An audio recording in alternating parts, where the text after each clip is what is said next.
The only people who don't want to disclose the truth are people with something to hide.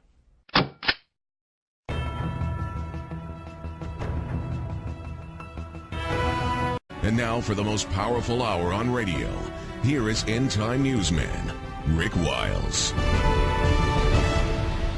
Well, this is True News for Friday, June 3rd, 2011. Welcome to the program. I'm Rick Wiles. True News has sounded the alarm since 2007 about the long list of communists, radicals, and extremists linked to Barack Hussein Obama. Likewise, we have devoted numerous radio programs to exposing the use of false identity documents by this man who goes by the name Barack Hussein Obama. My guest today has also been a steadfast patriot in defending the constitutional republic from enemies, both foreign and domestic, who seek to overthrow this country. Mr. Stephen Pidgeon is a lawyer in Everett, Washington, and he's a member or a supporter of numerous organizations that advocate the rule of law and constitutional freedoms, such as the Alliance Defense Fund, the Rule of Law Institute, the Federalist Society, the Christian Legal Society, the World Evangelical Alliance. And he recently published a book entitled The Obama Era, and it's available now. It's just come out. It's available at Amazon.com. Stephen Pidgeon, welcome to True News. Well, thank you, Rick. It's a pleasure to be here. Well, Mr. Pidgeon, I know you have been in the forefront of presenting legal challenges and raising questions about Obama's identity and his eligibility to be in the White House. What originally set you off? What set off the alarm bells in you that something was wrong with this guy? Well, initially back in 2008, we started looking more intently at who Obama was, particularly given his policies of socialism. And both some of my partners and I, in our research, were the ones that uncovered his candidacy in 1996 with the Socialist Workers' Party in Illinois. And that had been completely covered. And so we started to look closer and closer. And as we looked closer and closer, we discovered the eligibility problem. And as we looked at the eligibility problem, I was doing some research out here in the state of Washington, and Washington has a unique statute that does allow for standing. However, they have other methods for blocking you from challenging a presidential candidate. And so I alerted the Secretary of State that there was a problem with Obama in August of 2008, and his office came back and said, well, he hasn't been nominated, so your issue is not ripe. And then after he received his nomination, I contacted them again, and I said, there's a problem with this fellow. You need to look at his eligibility. And they wrote me back and said, we're doing nothing. And then after his election, I brought a lawsuit against Sam Reed and said, now you need to look at his eligibility because in Washington we have a statute that says if someone is ineligible to hold the office, any registered voter can challenge. And I brought that lawsuit at the state Supreme Court, and the state Supreme Court ruled on a 9-0 basis that it was too late. He was already elected. And so this was the kind of shenanigans. These were the shenanigans we have going on here in Washington. They're still going on.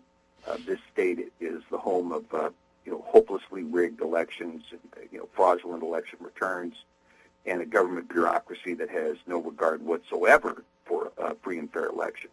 So that's what we were up against with Obama. Now, as I looked into this research more and more, part of what we pled in our pleadings at the Supreme Court had to do with the natural-born citizen issue, Article 2, Section 1, Paragraph 5. And now, even this false documentation that's on the table now, which is, it's all fraudulent, all of it. But the documentation that's on the table has been adopted as what we in the legal business call an admission against interest. Obama has made an admission against interest in declaring that the long-form birth certificate that he's released is his birth certificate. By him adopting that, whatever information is on that birth certificate can be held against him in a court of law, and it's clear that his father was not an American citizen, not ever. And so as a consequence, he's disqualified, and in particular, he's disqualified in more ways than we can even imagine. But that is prima facie evidence that he's disqualified. Steve, I just had a conversation a few days ago here where we're residing, and I was in a meeting with several lawyers, and they were all young men. And after the meeting, the conversation drifted to politics, and I brought up Obama's eligibility, and the one young lawyer said, "Look, he's an American. He was born in Hawaii." And I said, even if his birth certificate is legitimate, which I completely reject, but I said he's not a natural-born citizen. He goes, "Well, yes, he is. He's a natural-born citizen." This young lawyer had no understanding of what a natural-born citizen is. He said, "Look, if his mother came in as an illegal immigrant and came into the United States and gave birth, he is a natural-born citizen." I said, "That is not what Here again, this is one of the problems that we have run into everywhere we litigate. Anymore, people do not understand the plain meaning of the terms. Mm-hmm. Okay, you have words have meaning. The term natural-born citizen is a legal term of art, and it was prepared and placed in the Constitution as a legal term of art. The clause was written by John Jay, who was the first Supreme Court Justice of the Chief Justice of the United States Supreme Court, and he was also the one that negotiated the Jay Treaty, which resolved the War of 1812. The War of 1812 was about citizenship, and in particular, it was about citizenship, American citizenship versus British subjects, because members of Great Britain were not citizens, they were subjects of the crown. And the War of 1812 broke out because the British were kidnapping Americans on the high seas and putting them into indentured service in the British military, the British Navy, claiming that once a British subject, always a British subject. We don't care if you want to claim nationalism or national citizenship in America, you're still a British subject, we can kidnap you. So we fought. And, of course, the White House was burned and so on and so forth.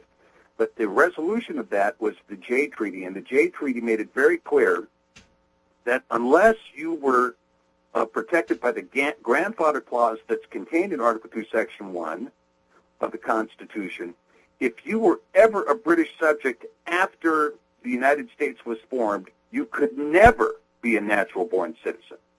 I mean, of all the people on the earth, British subjects are precluded from being natural-born citizens.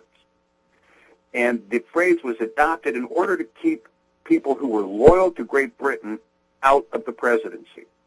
And so where Obama is concerned, he qualifies. He's a British subject right now. That's right, because his father was Kenyan, and Kenya was ruled by Britain at the time.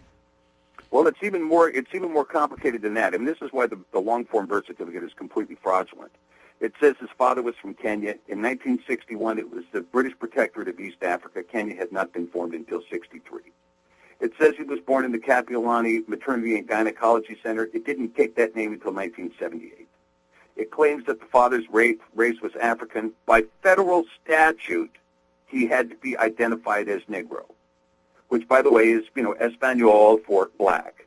And in the international law, it would have been black, not Negro. But basically, it had the same meaning. There was no racial designation allowed by law in 1961 that said African. Period. Didn't exist. And so those are some of the anomalies. Of course, there's been, several. Well, there's been, I would say, probably 25 forensic analyses of the long-form birth certificate, all which indicate the thing is completely fraudulent, from the fact that it has kerning, from the fact that there's page slants on the original form and not on the typed-in documentation. It's just a complete fraud. This as a lawyer, that if this guy's name wasn't Barack Obama and he wasn't president of the United States, if he was just the average Joe Blow and he had been arrested and indicted for identity fraud, that any prosecutor could get a conviction on this guy in 5 minutes. Well, there's no question. I mean, here's the thing, is that there are particular federal statutes that apply to what he has done, okay? And this is what I document in the Obama error. The fact is that when he produced his first certification of live birth, the code that appeared on the Daily Cost, which was later adopted by the Obama campaign to fight the smears, that particular code was prima facie invalid on its face. It says at the bottom of the document, alteration renders this invalid. And then the certificate number is blotted out. Well, that's an alteration. You cannot accept that as valid.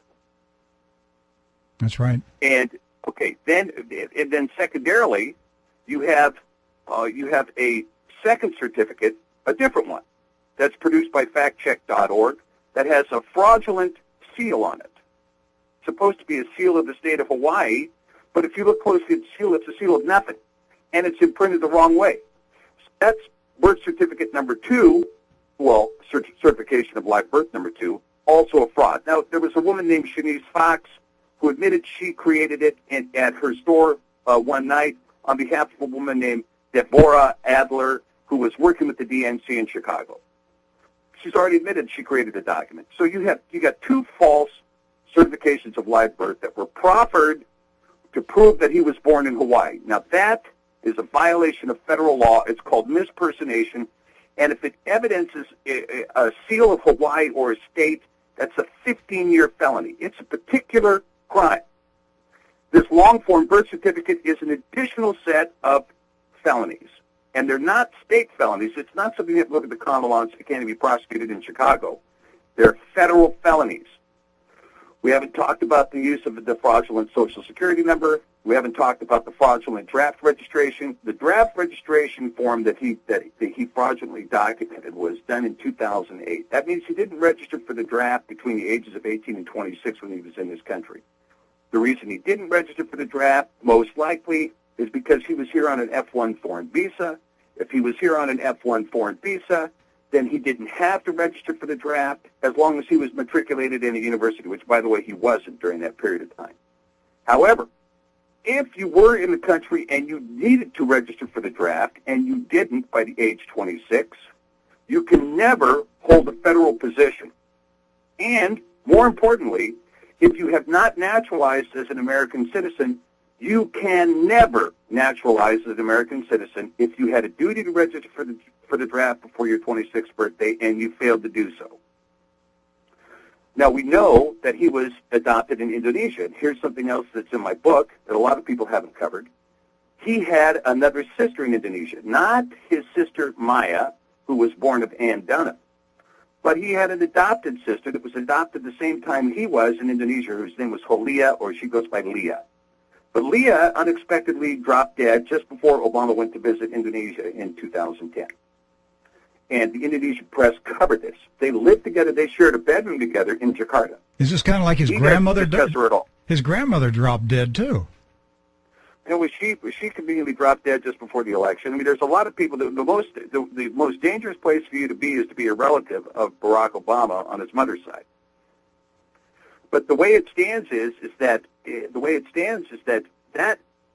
adoption meant he became an Indonesian national. Now, once he became an Indonesian national, and by the way, his mother wanted him to go to a Jesuit school, but he wanted to go to a Muslim madrasa. And he went to the most extraordinary Muslim madrasa in Indonesia, learned to speak Arabic, because that's how they taught the Quran. He was on his way to becoming a Hafiz, which is a person who's memorized the entire Quran in Arabic. And so this is who he was. Now, to get further credentials to his Islamic credentials, remember that when he left Hawaii to go to college at Occidental, he ends up living with an illegal Pakistani resident, an illegal immigrant in the United States named Sadiqi. And he was living with this Muslim fellow. And in 1981, when he travels to Pakistan with 3 other Muslims. Pakistan at the time was ruled by Zia-ul-Haq. Ul-Haq was a brutal Sunni fundamentalist dictator who had imposed Sharia on Pakistan. You could not enter the country unless you were either Muslim and you were a non-American, or you came in under diplomatic letters. But Obama went there. Orly Tates believes he was there for a year and a half. Now, I believe that he returned. I've seen evidence that he was back in Lahore in 86 and again in 88. His mother was there from 84 to 91 in Lahore. And what he was doing there, well, who knows? But there are people who have said that he had a relationship, or he has claimed a relationship, with the Mujahideen in their efforts to oust Russia out of Afghanistan, which means that he had affiliation with Osama bin Laden, with future members of the Taliban, and with future members of Al-Qaeda. Yeah, but he killed Osama bin Laden. Yeah. Well, let's just say that I'm not going to touch that story. I know. And Osama's body is at the bottom of the sea with the real birth certificate. Right. It's that evidence is as reachable as all the evidence of the crimes committed at Waco, for instance. Same total expungement of the record. And so, at any rate, but one of the things that's important, I think, as part of your record that I do have in the book, I've got two things in the book that I think are unusual that most people have not seen. One is this name change that took place in British Columbia. Oh, okay, And, this is the one. This gets really strange here because I just interviewed Tom Fife, the American businessman. We were told about Tom in 2008 by Pastor Wiley Drake.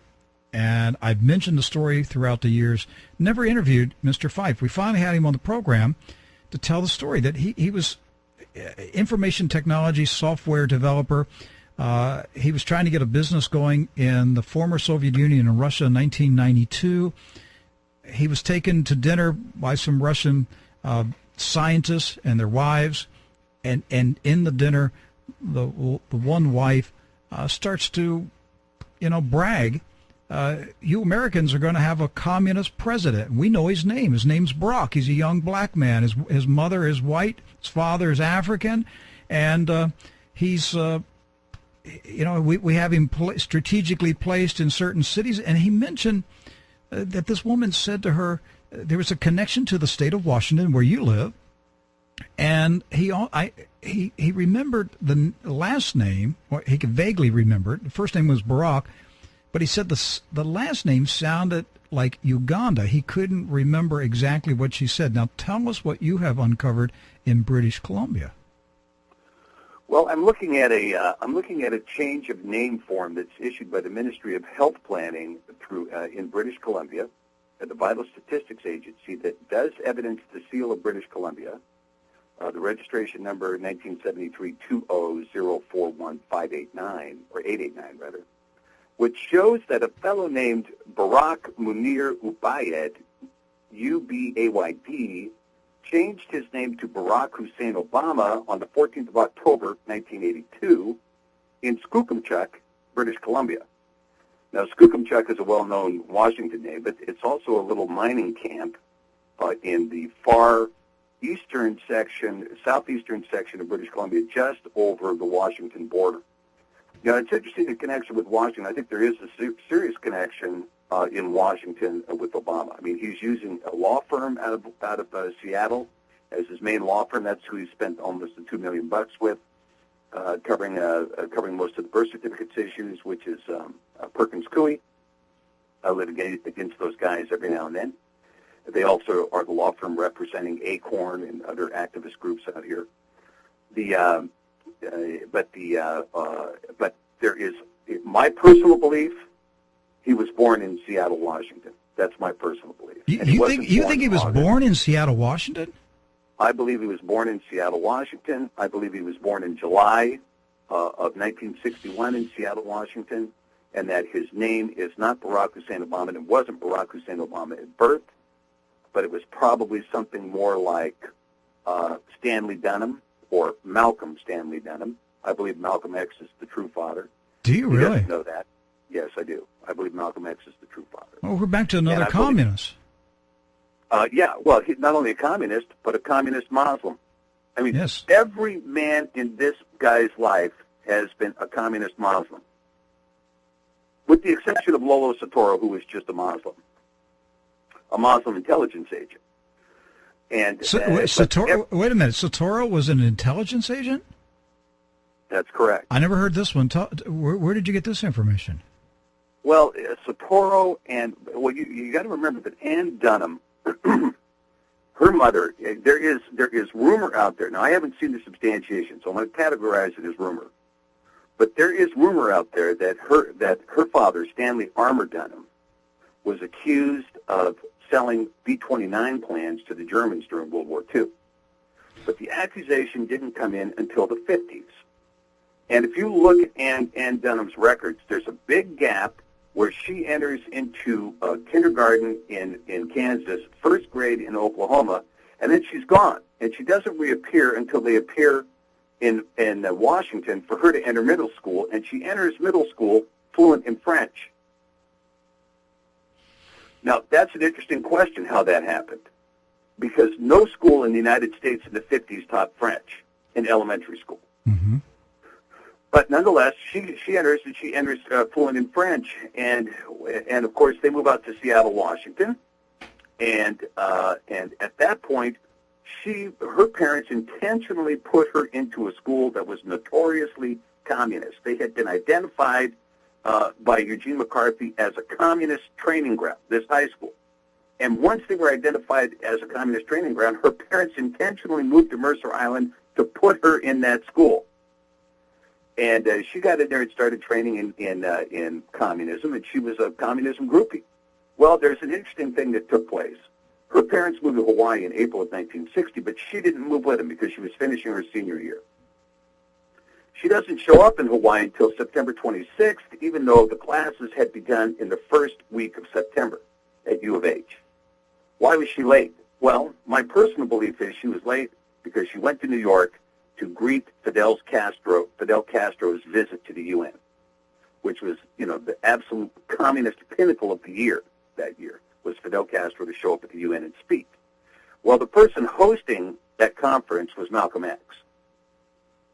And so if she went there to hang out with the communists, to greet the communists, she would have had direct contact with Malcolm X.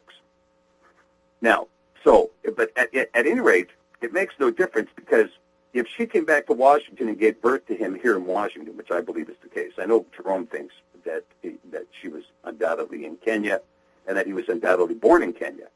I don't believe that.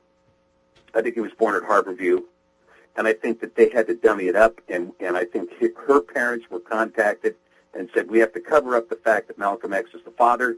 You can't have Malcolm in his name, and you need to change this out. And they changed it out. They made arrangements with this Barack Hussein Obama, who didn't know her from Adam, and who agreed to do everything that was necessary to make sure the name change occurred. Now, that's why there's no marital record in Hawaii. There's a divorce record.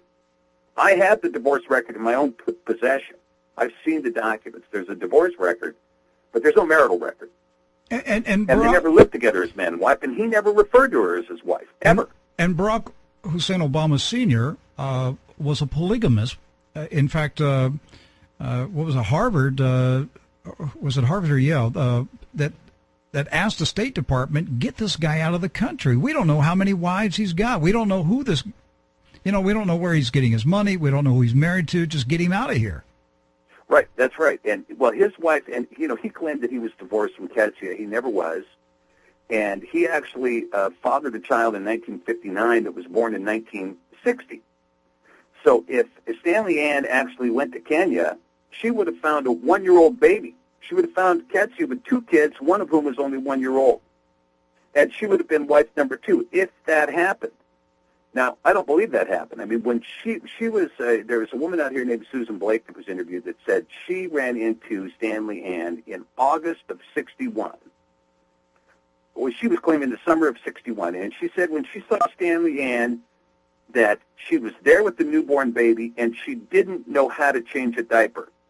Now, any parent knows you learn how to change a diaper day 1. By day 2, you pretty well have it down because you've already done a dozen, right? Mm-hmm. Maybe it's day 3. But she must have seen Stanley Ann very shortly after that baby was born. And she saw her in Mercer Island. And if you look at the records, she started school in the fall of 61 at UW while living in Capitol Hill, Seattle. That's all, University of Washington at Seattle. And she was registered as Stanley Ann Dunham.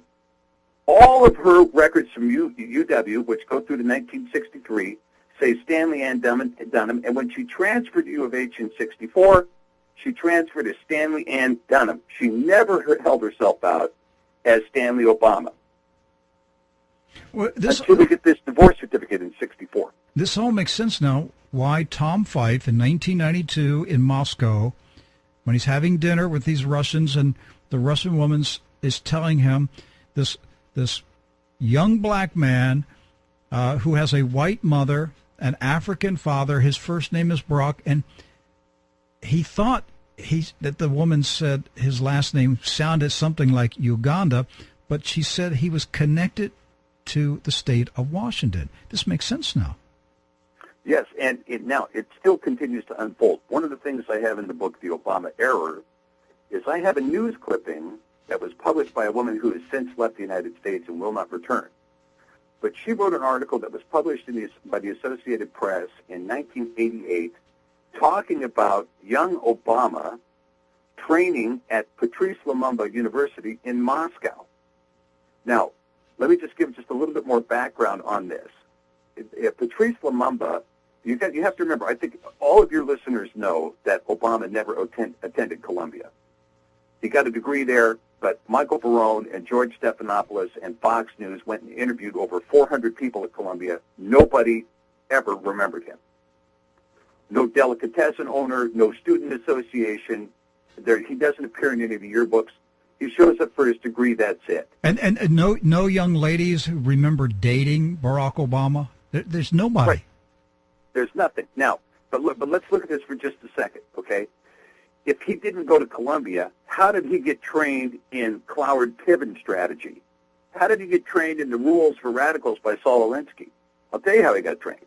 He was trained at Patrice Lumumba in Moscow. Now, Patrice Lumumba, the name comes from a communist leader of the Congo who was the personal hero of Malcolm X. Malcolm X said Patrice Lumumba was the greatest black man to have ever lived in Africa. Russia had this university that they called the University of the Friendlies or whatever it was. But anyway, it's over in Samoskvorechi section of Moscow. And they took that university and named it after Patrice Lumumba after he was assassinated. And it was designed to bring in people primarily from Africa to train them in communist agitation as to how to go back and overthrow your country after you've been trained as a good communist. And here this story breaks in 1988 or 1989. Oh, the Soviet Union has fallen, they're dead broke, and poor Obama has no food and can't use the elevator to get up and down to his dorm room. This is what the article states. I have the clipping in the book. And so the question is was Obama at Patrice Lumumba? Did he train in Soviet radicalism during that period of time? Very possible. But was he being massaged by this underlying cabal? Now, I mean, there's more to this than meets the eye. I mean, I'm going to tell you some things that I'm coming to conclude as I get farther along into this thing. Did you see Barack Obama's toast to the Queen that he blew when they were playing God Save the Queen? And he's trying to drink. I didn't see it, but I heard about it. Go ahead and explain it. Well, the thing is, you need to go back and listen to that toast because he is pledging allegiance to the Queen in a way that is consistent with being a British subject. It's not the toast from an American president. It is the toast of a British subject. Now, when we looked at both Leo D'Onofrio and I took a close look at the law in terms of what happened with the British Nationality Act of 1948 as it was renewed in 1981. When the British Nationality Act of 1981 was crafted, anybody who was in the colonies of Britain automatically became a citizen of the Commonwealth between 1981 and 1983. Now, Barack Obama turned 21 in 1982. He qualified for that citizenship and automatically became a British subject, a citizen of the Commonwealth, in 1982 on his 21st birthday, notwithstanding the fact that he was an Indonesian citizen before then and was operating on an Indonesian passport. And by the way, once he became an Indonesian citizen, even if he was born an American to Stanley Ann Dunham in Hawaii, let's assume those facts are true, he would still be required to walk into a magistrate's office and give an oath of allegiance to the United States anytime after his 18th birthday, which, by the way, is naturalizing. And if he had naturalized, he's not a natural-born citizen. And let me just address that for just 1 second, too, because here's the problem that a lot of lawyers who haven't looked into the research make the assumption that the phraseology that's expressed in the 14th Amendment that says that those persons born in the United States and subject to the jurisdiction thereof are, quote-unquote, native-born citizens, that is distinguished from being a natural-born citizen, which is a legal term of art. Natural-born citizen means two parents, both American, and born on U.S. soil, unless there is an exception crafted, and there was an exception crafted in 1790, which is the last time the phrase natural-born citizen was addressed by Congress. Stephen, I just had a conversation with a young lawyer here in Florida that really shockingly revealed to me how dumbed down our law schools are right now in terms of understanding the Constitution. I was talking about Obama's eligibility, and I mentioned natural-born citizen, and this young lawyer said, of course he's a natural-born citizen. He said even if his mother sneaked across the border and gave birth on American soil, that makes him a natural-born citizen. I tried to explain to this young lawyer that's not a natural-born citizen. So then I told him what the Founding Fathers said. And this young lawyer said, it doesn't matter what the Founding Fathers thought. What matters is how we interpret the Constitution. Well, you see, he's properly trained in the American law schools. Yeah. Because the fact is, the Constitution is finished. The Constitution is finished.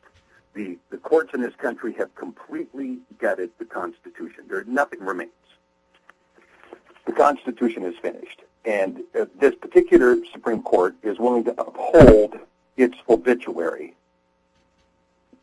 Now, there are a lot of people who don't understand this, but the key thing that your listeners need to know is that this fellow is not ignorant, and he's not brain dead. It is intentional. We have arrived at a condition where what we are living under corporate fascism that has nothing to do with the Constitution. Barack Obama's inauguration in January 22nd, 2009, was the death knell for the constitutional republic.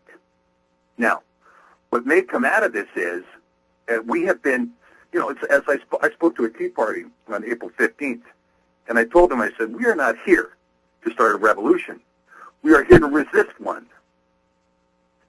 And that's what we're in. We're in the middle of a revolution right now, and it's a velvet overthrow of the constitutional republic that is going to go into an iron fist after this next election. I'm in complete agreement with you. And I can guarantee you that this iron fist of tyranny that will come down in this country will be an iron fist, it will be an Islamic fist, and there will be an iron curtain that's imposed. You will not be able to escape this country. You will be locked into this country, and you will be under the tyranny of the iron fist of an Islamic caliphate. And so this is why, and these lawyers who stand around saying, well, gee, I know more about the law than you do, because I can tell you right now that you insist on reading the language of the Constitution. Everybody knows that language doesn't count, and the Constitution doesn't count. What counts is the opinion of those who are in political power right now, and that's the only thing that counts. When you walk into a courtroom, you think, well, gee, if I come in there and I have the facts on my side and I can present the law, I should be able to win. The actual decisions that are going on in the courtroom right now is the judge takes a look at who the defendant is and who the plaintiff is. He weighs the political power between the two and decides in favor of the person that has the political power and against the person that doesn't, no matter what the facts are or what the law is. That's the condition of the legal system in this country right now. And there is no one. Here we have an absolute overwhelming tsunami of evidence that this fellow who sits in the White House is not who he is. I don't even believe he knows who he is. Stephen, and I can tell you he's been through a series of name changes. Stephen, what is so just absolutely mind-boggling is the mountain of evidence that he's not who he says he is, and officialdom in America from law enforcement agencies, intelligence agencies, the Congress, the courts, the media, academia, the whole body of officialdom has their hands over their eyes saying, see no evil, hear no evil. This cover-up crosses, it transcends political parties, it transcends ideology, This is a massive cover-up.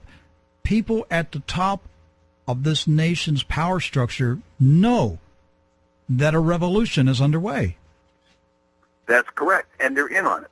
And anyone who has a significant amount of political power that could do something about it has been paid off. And so they say nothing. And, Rick, let me just share something because I know the heart of your listeners of your radio and your radio program. This country has been given over to a great delusion because the people have refused to love the truth. That's right. They want to love the lie, and they have loved the lie, and they have put in place in this country. Let me ask you this. Did Barack Hussein Obama disclose to the United States of America that he was a Muslim before running? Oh, no, he was a Christian. Yeah, he didn't tell the country that he was Muslim, did he? That's right. That's election fraud. But he told the Muslim Brotherhood in Cairo in April of 2009 in Arabic, I am one of you. He has confessed the Islamic Shahadadan in Arabic to the New York Times. That's right. He said it's the sweetest sound he's ever heard. That's correct. He is a Muslim Brotherhood member. Now remember, the Muslim Brotherhood is not an organized group, right? They were formed in 1928 to recreate the Ottoman Empire. Believe me when I tell you that is Obama's objective, is to recreate the Ottoman Empire. And he sees himself as the future caliph. Okay. When he said that, go ahead. No, go ahead. When he said that this country is one of the largest Muslim countries on earth, believe me, in his opinion, this country should be a caliphate, him as the caliph, under Sharia law, that is inconveniently overloaded with infidels right now. But will not be for long. These are the things that people look. Let me go back to talking about the forest for the trees for the second.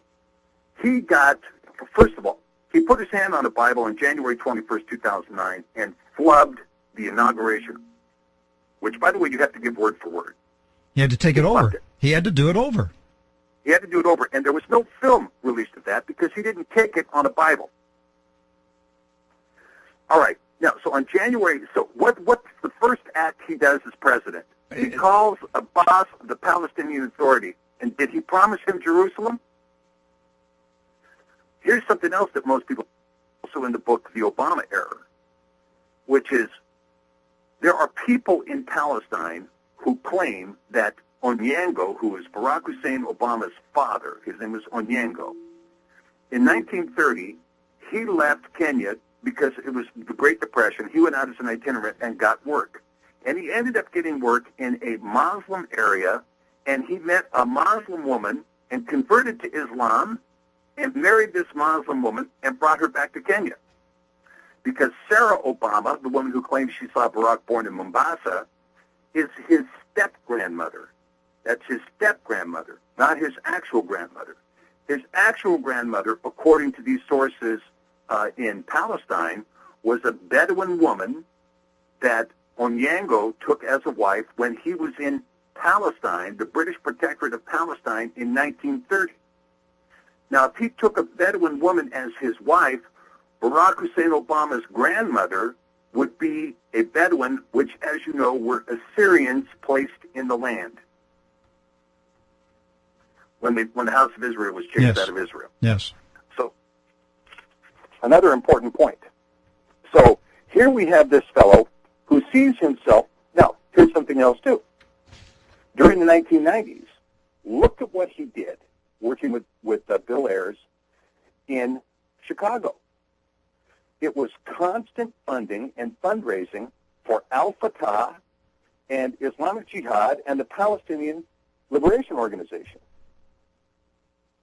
They had an unindicted co-conspirator of Islamic groups on their campaign website in 2008. He was raising money all during the 90s, and his funding this funding was orchestrated by a guy named Khalid al-Mansour, who got funding from Sheikh Talal, who is infinitely connected with the Saudi family. They paid for his Columbia degree, and they put $20 million into Harvard to make sure he got a Harvard degree. And it was Mansour that, or no, the sheik in Houston, who told the former New York City president, who passed away a couple of years ago, that he saw Obama when he was 20-some years old, going to college. Right. And the $20 million that came in from Sheikh Talal through Khalid al-Mansour that went to Harvard to fund Islamic studies. The woman who took that money allowed him into Harvard, put him on the Harvard Law Review, and created the Islamic studies was Elena Kagan, who now sits on the Supreme Court. Amazing. Okay, he bowed down. He kissed the ring of the Saudi king. There's another. You mentioned the Muslim Brotherhood. The Muslim Brotherhood is now taking over Egypt since Obama has. He and whoever was, whether it was Soros money or what think tank was behind this. No, it wasn't Soros money. That was not Soros money. I mean, I can tell you what is going on now is Obama has the actual activities began. I mean, there was no question that this was Obama's agenda. Mm-hmm. He was going to further a Palestinian objective. That's why his first phone call was to Abbas. After he got in, very interesting, in early February, he cuts a check by executive order to Hamas in the Gaza Strip for $20.3 million. Now, that's an interesting number. Strikes me if you were going to do humanitarian aid, you'd do $20 million or you'd do $25 million or something like that. But exactly $20.3 million by executive order goes to Hamas in the Gaza Strip.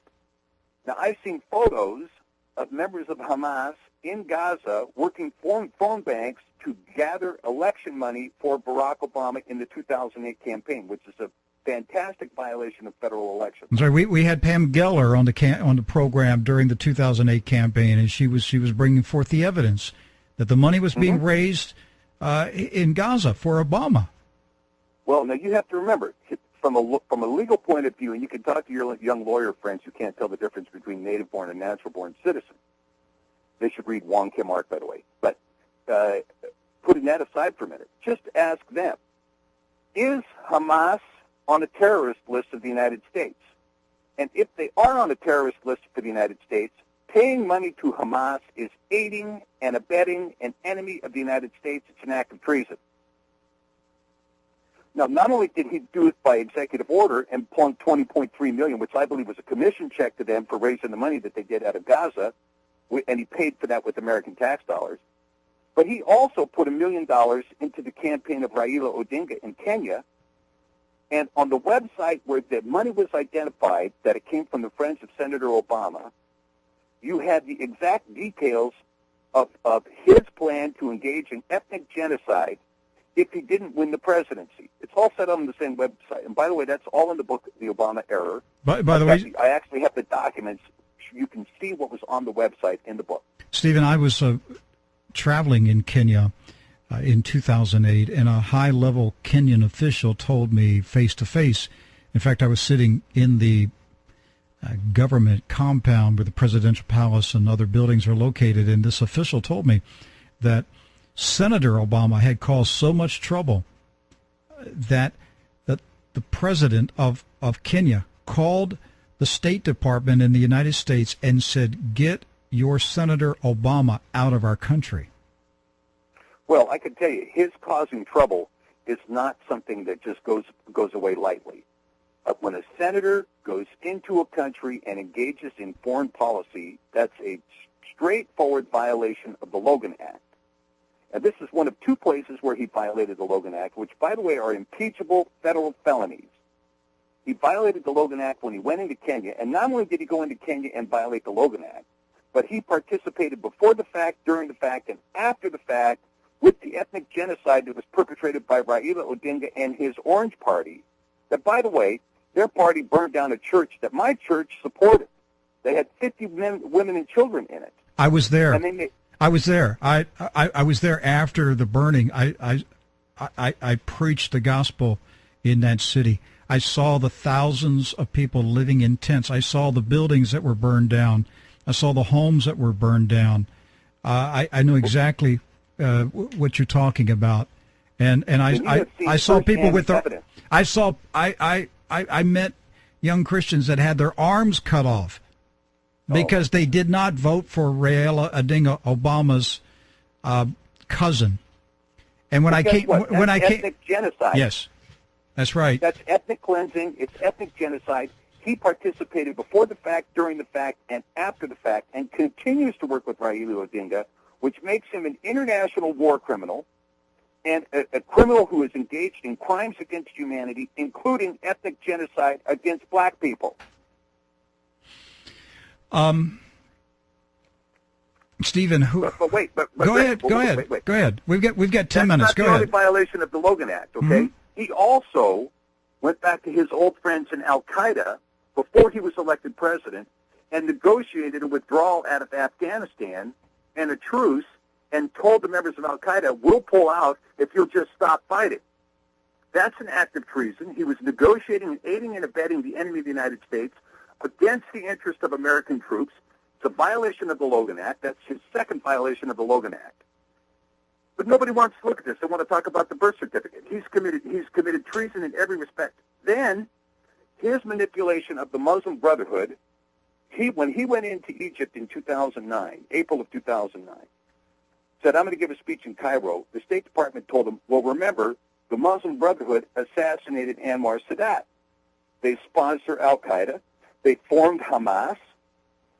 And Obama says, I want you to invite their leadership to the speech. He greets them in Arab. Then he proceeds to extol the virtues of the Holy Quran throughout most of the speech. And at the end of the speech, he says, I am one of you in Arabic. That opened the door. Then, and this has all been proven, and it's all documented, the State Department and the White House were the ones that started orchestrating the overthrow of Mubarak shortly thereafter, working with elements of the Muslim Brotherhood. All right, now, Stephen, the Muslim Brotherhood's history connects it to the German Nazi Party. And, there's no question. Yes, and just last week, I reported on this radio program that there is a second Egyptian revolution underway. In fact, last Friday or so, there were large crowds in the streets again in Cairo. But the story said there is now an Egyptian Nazi party that is being formed. That doesn't surprise me at all. And I can tell you, if you look at Isaiah 19, Isaiah 19 will tell you all you need to know about what's going to happen in Egypt. It's going to be out-and-out bloody civil war, and an iron-fisted dictator like they have never seen will take power of that country, and he will slaughter every last Christian that's in that country. The Coptics need to get out now. And I can tell you, all of that has been orchestrated by our friend Obama. When you look at what happened, and now here's another set of war crimes. What took place in Libya? Those are international war crimes.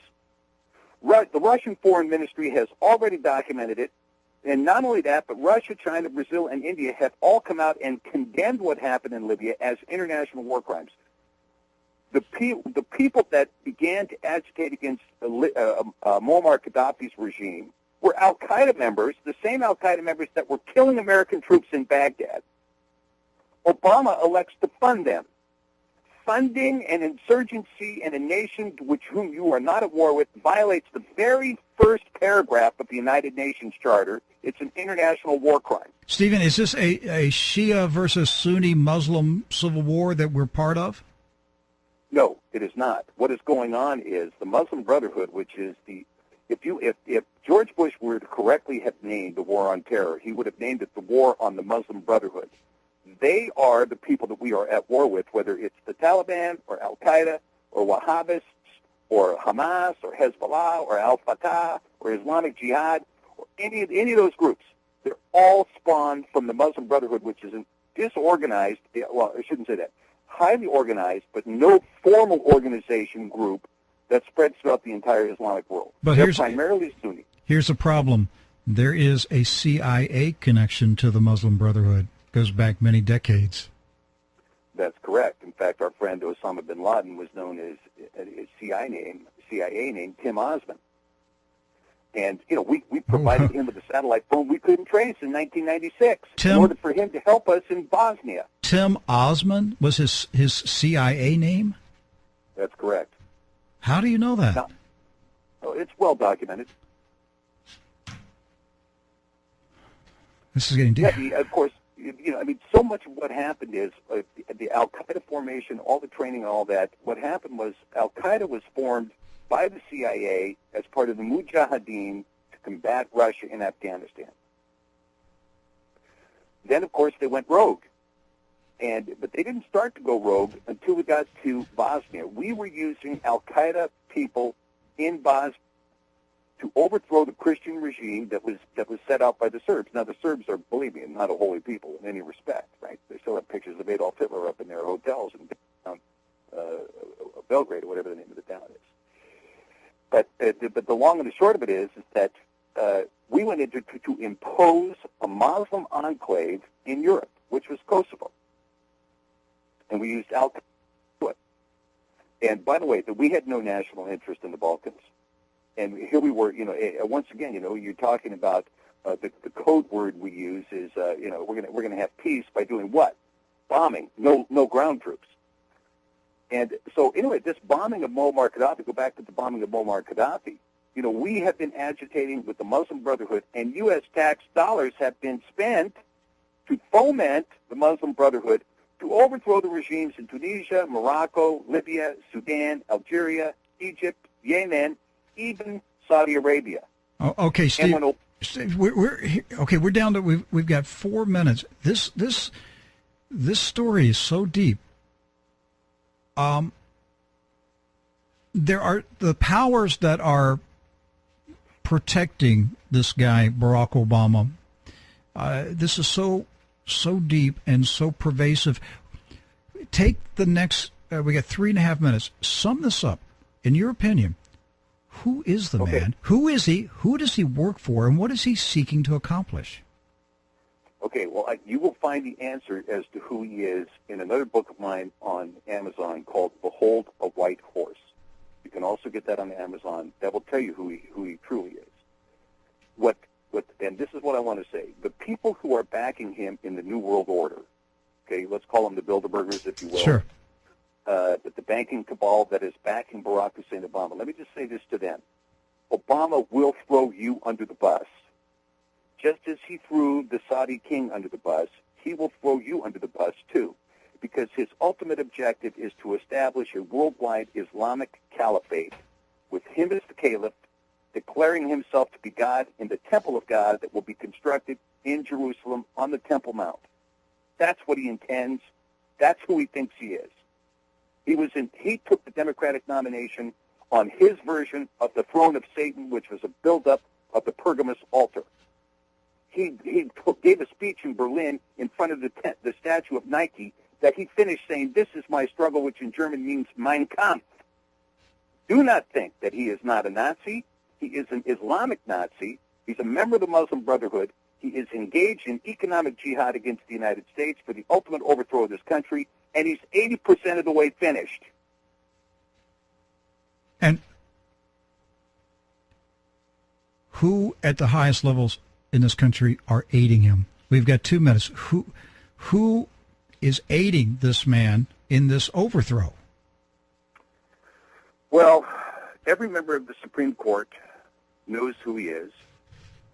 There are 2 members of the Supreme Court that I think have enough integrity to say no to him, which is Sam Alito and Clarence Thomas. All the members in Congress know who he is. They won't touch them. They won't touch him, primarily because of their relationship to the Vatican and the Vatican's bank, which is worth looking into. In addition to that, the people that are inside all of the intelligence agencies in this country have been compromised. Most of them are privately paid for, and they have no loyalty to the United States whatsoever. They're corporate fascists. The people that are aiding and abetting him worldwide are New World Order people that actually believe that he is a member that he's a British subject and a member of the New World Order. And what they don't know is that his alliance and his allegiance is to Islam more than it is to the New World Order, which they will discover the hard way. And so people trying to point their finger at George Soros, George Soros is just an agent provocateur for the New World Order. He's one guy in the mix. The guys that he is fundamentally tied to, his chief aide in the bringing about of the New World Order, is President Erdogan, Prime Minister Erdogan of Turkey. That's his chief cohort. And you watch his relationship between him and Erdogan and President Gül, and you'll see what he's doing. He has twice stuck his fingers in the eye of Nicolas Sarkozy, demanding Turkey's entry into the EU. Stephen, I'm going to hold it right there because we are absolutely out of time. An amazing, amazing interview. My guest today, attorney Stephen Pidgeon. The book, brand new, just out right now. You can get it at Amazon. The Obama Era. The Obama Era. It's at Amazon. The writer, the author, is my guest today, Stephen Pidgeon. Stephen, we're going to have you back on. We're going to stay on top of this. Appreciate you being on True News today. Hey, well, thank you, Rick, and bless you. You're listening to True News. The only people who don't want to disclose the truth are people with something to hide.